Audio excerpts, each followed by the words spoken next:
Quiet on set. Rolling. Action. Hello. So, Caitlin had her time to shine last week with her own podcast segment, and this week is my turn to do it. So, welcome all to Let's Talk About It, the podcast episode in which we'll be speaking a little bit about topics that people love to hear about or love to talk about, but don't often do it all that much. Today with me, it's my little sister. You want to say hi? Hi. So she doesn't really know what's going on, and she doesn't really know what the podcast episode is about. But I think that's the good part of it. And I'm hoping to have her over most episodes so she can listen to the weird stories that I have brought for you guys. With no further ado, let's begin. For 3 months in 1888, fear and panic stalked the streets of London's East End.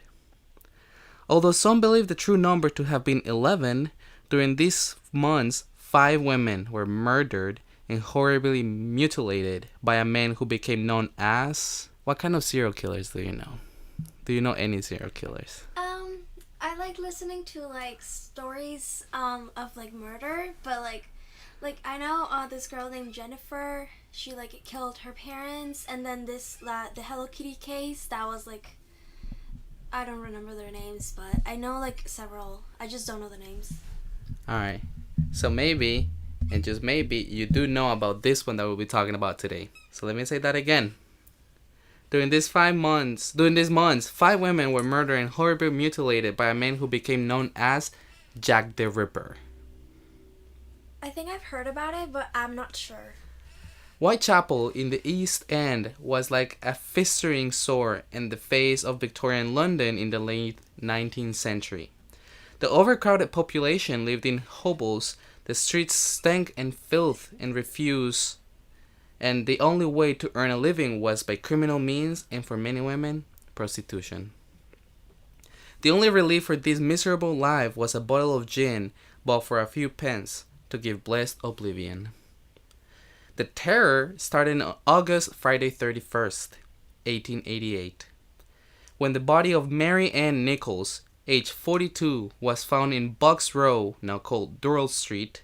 Her face was bruised and her throat had been slashed twice and nearly severed. Ugh. Her stomach had been hacked open and slashed several times. She was subsequently acknowledged to be the first of the Ripper's victims. That's kind of creepy. On September 8, 1888, the second victim was found. She was Annie Chapman, a 47-year-old prostitute. Her body was found in a passageway behind 29 Hanbury Street. Her few possessions laid out next to her body. Her head was almost severed, and her stomach was torn open and pulled apart. Wait, so he targets prostitutes? Exactly, yeah, you're getting it. Sections of skin from the stomach lay on her left shoulder, and on the right shoulder, a mass of intestines. Part of the vagina and bladder had been carved out and taken away.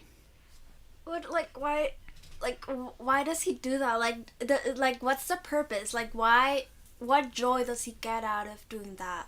Well, maybe listen more, and I guess you'll have to make those decisions yourself. On September 28th, a letter was received at the Central News Agency. The letter was signed Jack the Ripper, threatening more murders. The name caught the public imagination when it first appeared in the newspaper and was used ever since. It is really possible that the name Jack the Ripper was inspired by another Londonese legend, Spring Hill Jack, but that is a story for our next episode. Whitechapel was now an uproar. Riots broke as hysterical crowds attacked anyone carrying a black bag, as a rumor had spread that the Ripper carried his knives in such a bag. September 30th, 1888 was a grim day. The Ripper carried out 2 murders within minutes of each other. Elizabeth Stride was the unfortunate woman, also a prostitute, who was found first at 1 a.m. behind 40 Berners Street. When found, blood was still pouring from her throat, and it seemed that the Ripper had been disturbed at his grisly business. And how, I mean, like, he mostly targets prostitutes and, like, women, and, like, why? Like, I wonder, like,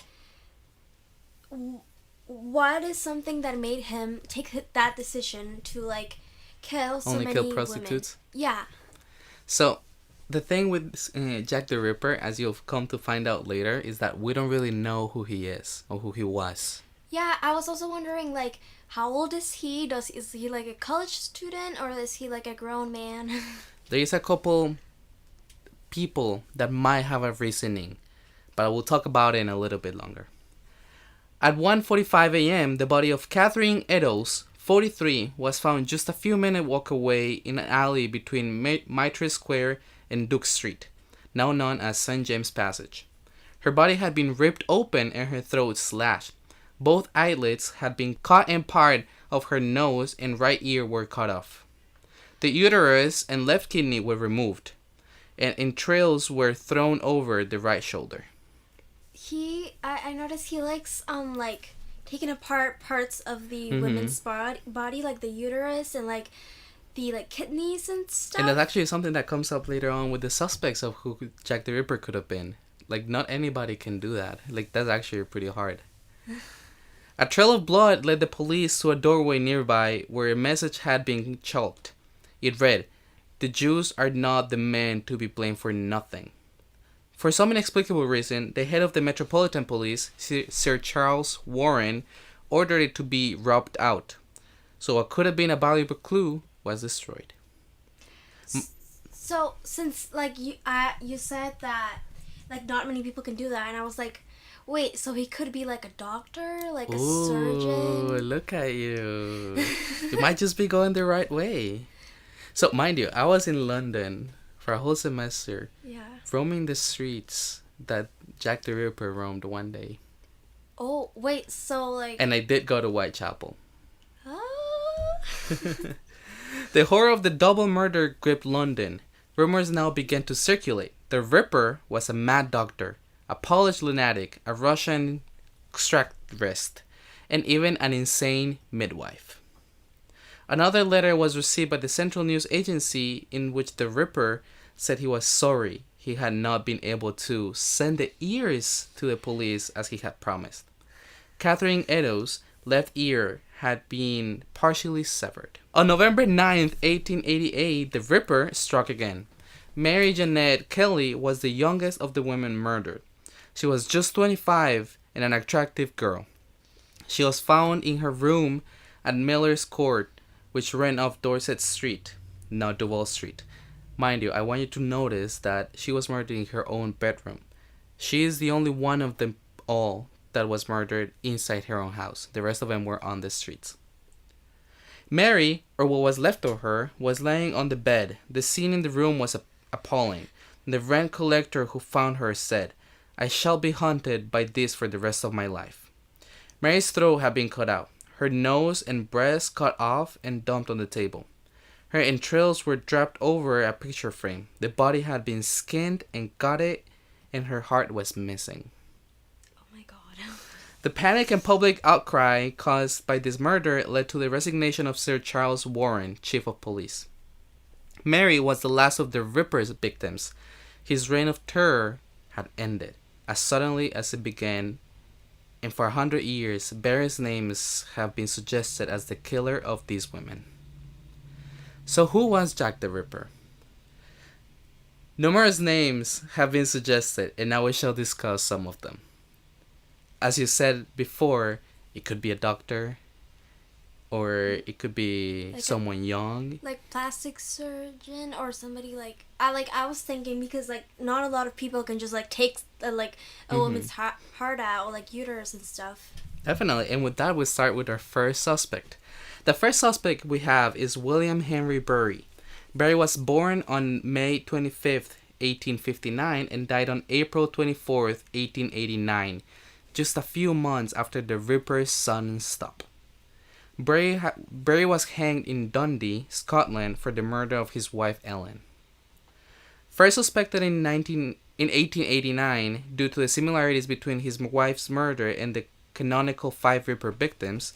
Although Berry was arrested and executed in Dundee, Scotland, he had been residing in Bow, near Whitechapel, during the 3-month murderous spree of Jack the Ripper. If you were to consider all 11 unsolved Whitechapel murders that took place between April 1888 and February 1891, Berry resided in Bow from October 1887 to January 1889, placing him in the area at the appropriate time. It was reported that the graffiti at his Dundee flat that said Jack Ripper is at the back of this door and Jack Ripper is in the cellar was found, leading some to believe that Ellen was murdered to prevent her from identifying Berry as Jack the Ripper. So,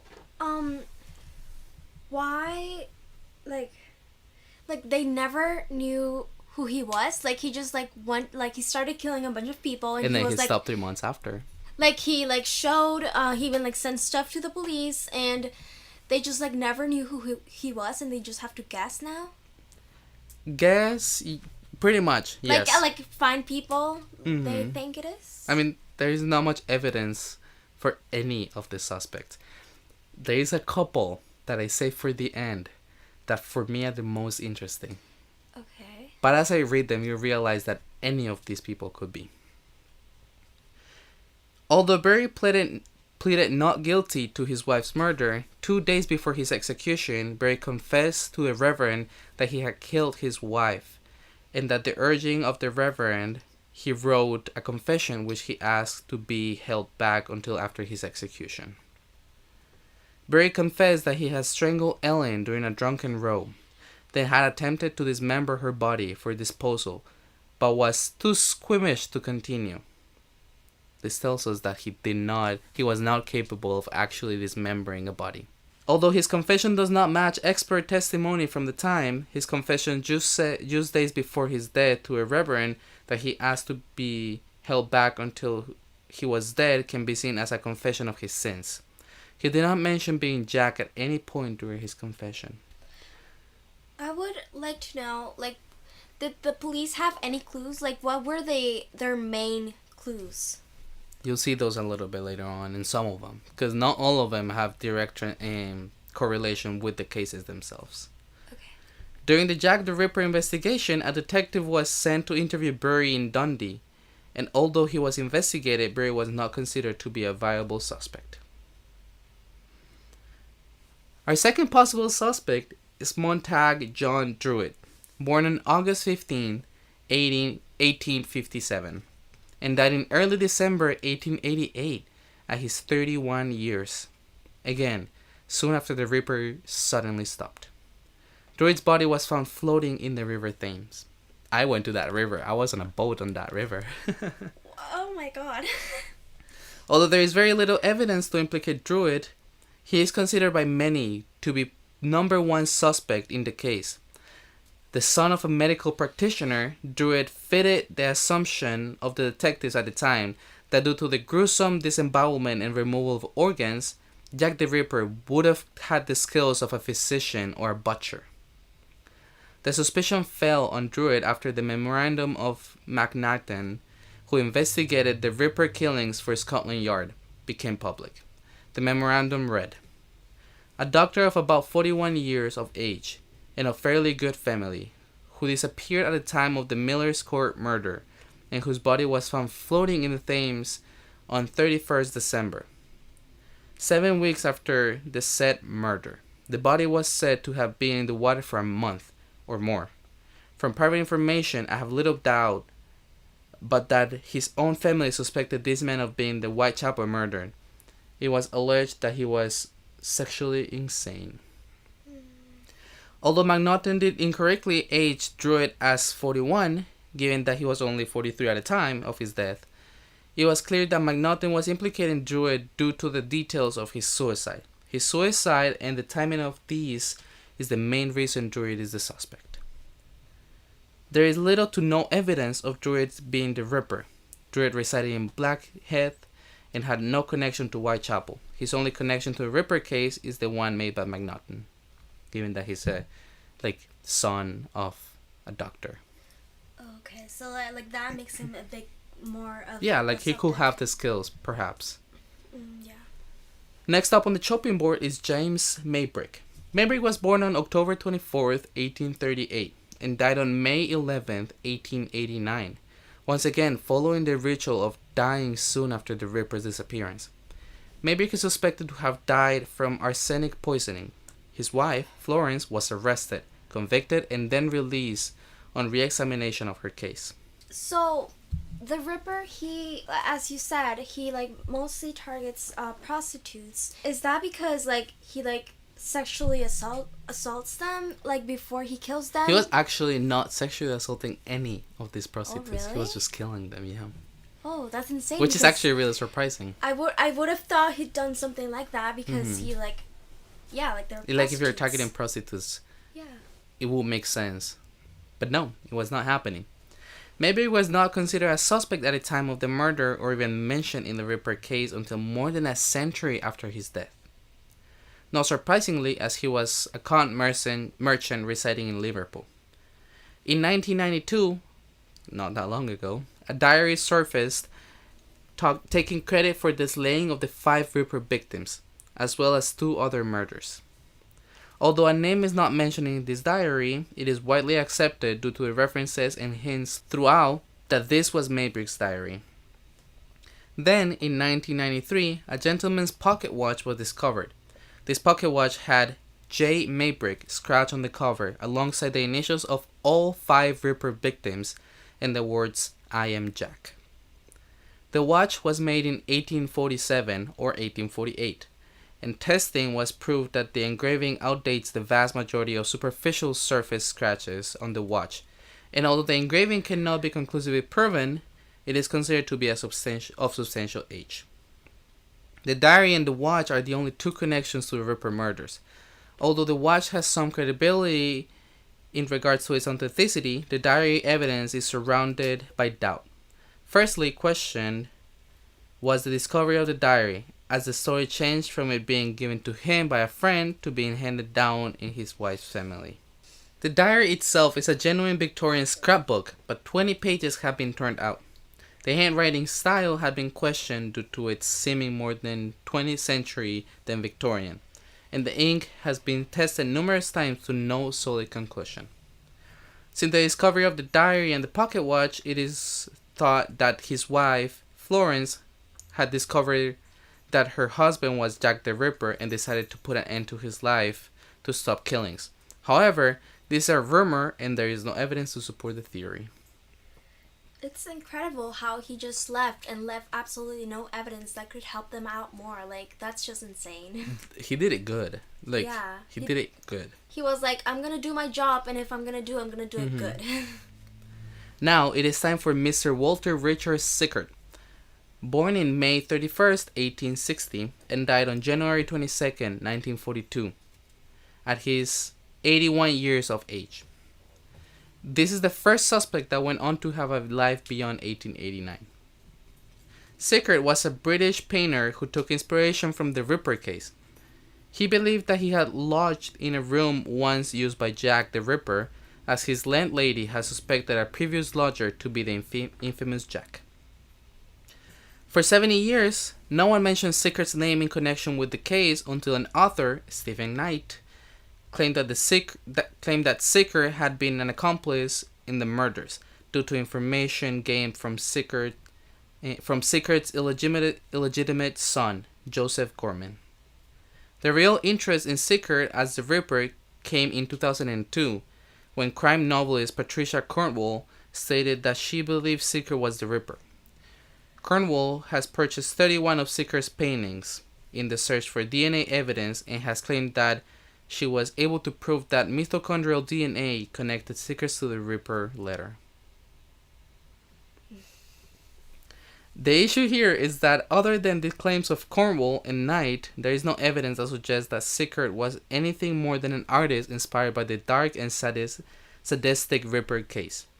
And if he was the Ripper, being alive for so long after 1888, why would he have stopped? Or did he just change his modus operandi? I think the one that convinced me the most by far, it's the last one that got like poisoned or whatever by his wife because of the like that diary stuff and like the watch. See, you say that now, but we're on to the last three. And that's where it gets spicy. Alright. As we head to the last three suspects, we'll be talking about... As we head to the last three suspects we'll be talking about, we now encounter Francis Tumblety, born in 1833 and died on May 28, 1903, at his 69 or 70 years old, from natural causes in St. Louis, Missouri. Tumblety is actually the first of our suspects to be believed to be Jack the Ripper as the murders were happening. Tumblety was arrested on November 7, 1888, on unrelated charges, and released on bail. Knowing that he was considered a suspect in the Ripper's murder, Tumblety fled back to the United States via France. There is a rumor that Scotland Yard tried to extradite him, but New York City police said there is no proof of his complicity in the Whitechapel murders, and the crime for which he is under bond in London is not extraditable. That he cannot be sent to a different country because his case does not accredit that. And like you said before, he was like put in jail or something. He was put in jail for a different criminal case.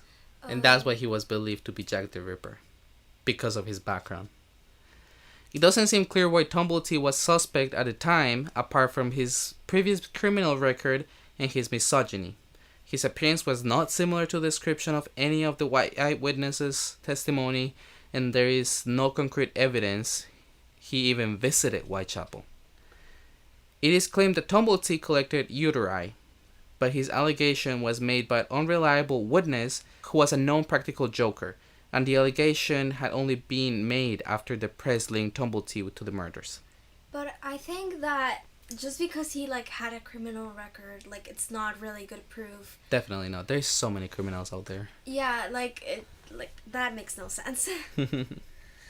The second to last suspect is Aaron Kosminski, born on September 11, 1865, at the age of 53 on March 24, 1919. Kosminski died of natural causes in Leavesden Asylum. Kosminski was a Polish Jew hairdresser in Whitechapel, and similarly to Tumblety, had been suspected since the initial investigation, and he is mentioned in the Magnon Memoranda.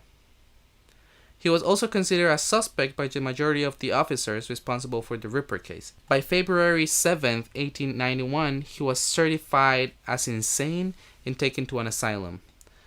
Until 2007, there was no substantial evidence to suspect Kosminski, just the suspicions of senior officers.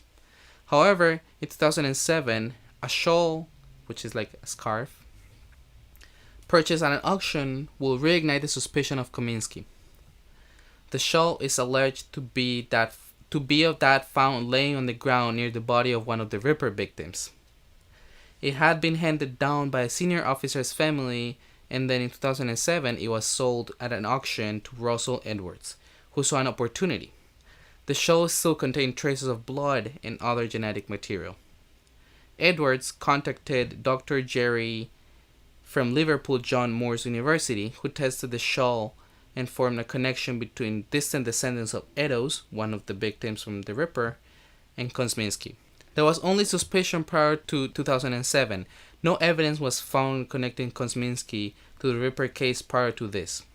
On his admission to the asylum in 1891, he was not considered a danger to others, which brings into question whether Kosminski had the violent tendencies that Jack the Ripper showed through his brutal slayings.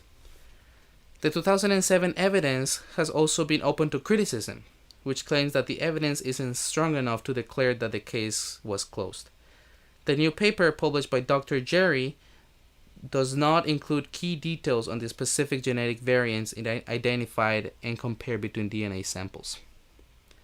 Now, this one is my favorite. This one is the one that I think it's the one. Okay, and also, The one that I'm about to read, that is. wait, so he killed a bunch of people, he stopped after 3 months.